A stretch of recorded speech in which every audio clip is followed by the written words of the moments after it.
മുകളിൽ കാണിച്ചിരിക്കുന്ന yellow book speed with outline, Malayalam short and outline, lower and higher ആണ്. വരുന്ന മെയ് മാസം വരുന്ന പരീക്ഷയ്ക്ക് സ്പീഡ് എഴുതാൻ താല്പര്യമുള്ളവർ, എഴുതാൻ പോകുന്നവർക്ക് വേണ്ടി എഴുതിയിരിക്കുന്നതാണ്. ഇത് വളരെ സഹായമാവും നിങ്ങൾക്ക്. ധാരാളം ഔട്ട്ലൈൻസ് ഈ ബുക്കിൽ ഉണ്ട്. ബുക്ക് അവൈലബിൾ ഫോർ സെയിലാണ്. എൻ്റെ കോൺടാക്റ്റ് നമ്പർ ഡിസ്ക്രിപ്ഷൻ ബോക്സിൽ ഉണ്ട്. ആവശ്യമുള്ളവർക്ക് ഞാൻ സ്പീഡ് പോസ്റ്റിൽ അയച്ചു തരുന്നതാണ് ബുക്ക്. ഓക്കെ, അപ്പോൾ ലോവറിൻ്റെ ആണ് ഞാനിപ്പോൾ വായിക്കാൻ പോകുന്നത്. 50 വാക്ക് സ്പീഡ്. മറ്റ് ജീവികളിൽ നിന്ന് മനുഷ്യനെ വേർതിരിക്കുന്ന ഏറ്റവും സവിശേഷമായ ഘടകം ഭാഷയുടെ സമർത്ഥമായ ഉപയോഗമാണല്ലോ. ആശയവിനിമയോപാധി എന്നതിനപ്പുറം ജൈവരൂപമായ ഭാഷ മനുഷ്യൻ്റെ പരമവിശിഷ്ടമായ ഒരു പാരമ്പര്യ സ്വത്താണെന്ന് പറയാം. ചരിത്രവും വർത്തമാനവും ചുറ്റുവട്ടവും സംസ്കാരവും എല്ലാമാണ് മനുഷ്യന് ഭാഷ. ഭാഷയില്ലാത്ത ഒരു ജനസമൂഹത്തെ സങ്കല്പിക്കുവാൻ സാധ്യമല്ല തന്നെ. സമ്പുഷ്ടവും അപുഷ്ടവുമായ നിരവധി ഭാഷകളുണ്ട് ലോകത്തിൽ. ഏതവസ്ഥയിൽ സ്ഥിതി ചെയ്യുന്നതായാലും ഒരു വ്യക്തിക്ക് നാഭീനാള ബന്ധമുള്ളത് അവൻ്റെ മാതൃഭാഷയോടെ ആണ്. പെറ്റമ്മയുടെ മുലപ്പാലിനൊപ്പം രക്തത്തിൽ പകർന്നു കിട്ടുന്നതാണ് മാതൃഭാഷ. അത് വെറുമൊരു ആശയ പ്രകാശനോപാധി മാത്രമല്ല, അത് പൈതൃകം, ഗതകാല സംസ്കാരം എന്നിവയുടെ ആർജിത വിശുദ്ധിയും അടയാളവും ആണ്.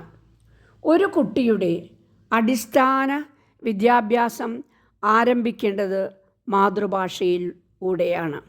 വസ്തുതകൾ വേണ്ട വിധത്തിൽ ഗ്രഹിക്കാനും ചിന്തയെയും ബുദ്ധിയെയും പോഷിപ്പിച്ച് വിദ്യാഭ്യാസം കാര്യക്ഷമം ആക്കാനും അധ്യയനം മാധ്യമം മാതൃഭാഷയാക്കുന്നതാണ് ഉത്തമം.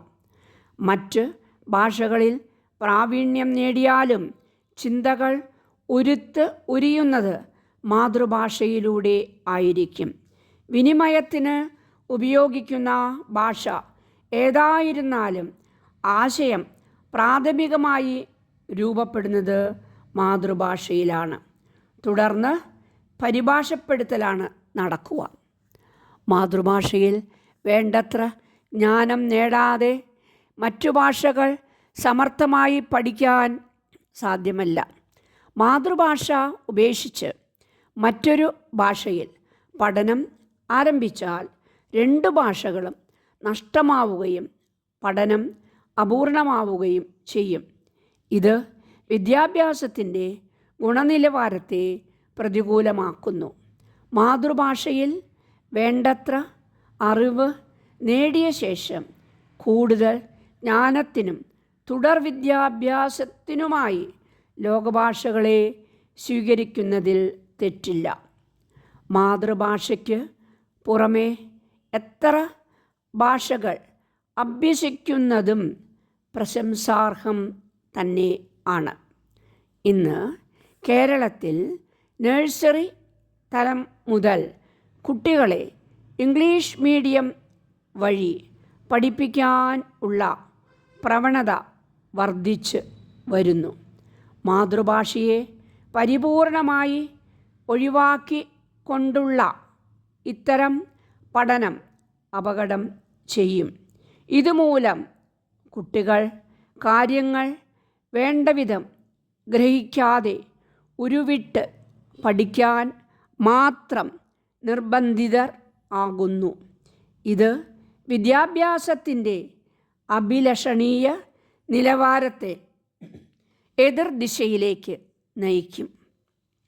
പുരോഗതിയുടെ പാതയിൽ മുൻനിരയിൽ നിൽക്കുന്ന രാഷ്ട്രങ്ങൾ ഇന്ന് സർവകലാശാല വിദ്യാഭ്യാസം പോലും അവരുടെ മാതൃഭാഷയിൽ ഊടെ ആണ് നിർവഹിക്കുന്നത്.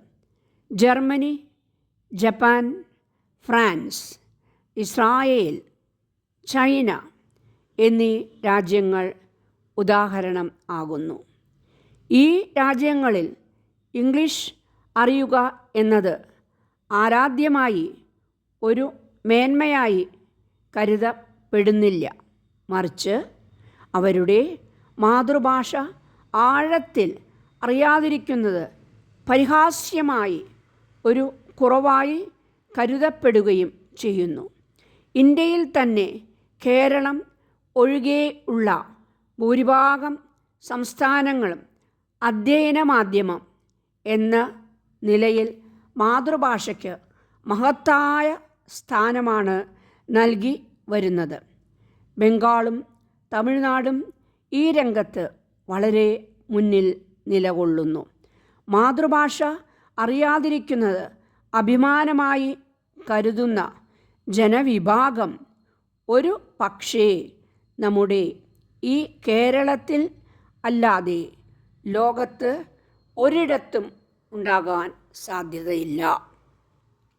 തൊഴിൽപരമായി ചിന്തിക്കുമ്പോൾ ഈ കൊച്ചു സംസ്ഥാനത്തിൽ വളരുന്ന കുട്ടികൾ ഇംഗ്ലീഷ് ഉൾപ്പെടെ ആഗോളതലത്തിൽ വ്യാപ്തിയുള്ള ഏതു ഭാഷയും അഭ്യസിക്കേണ്ടതാണ്.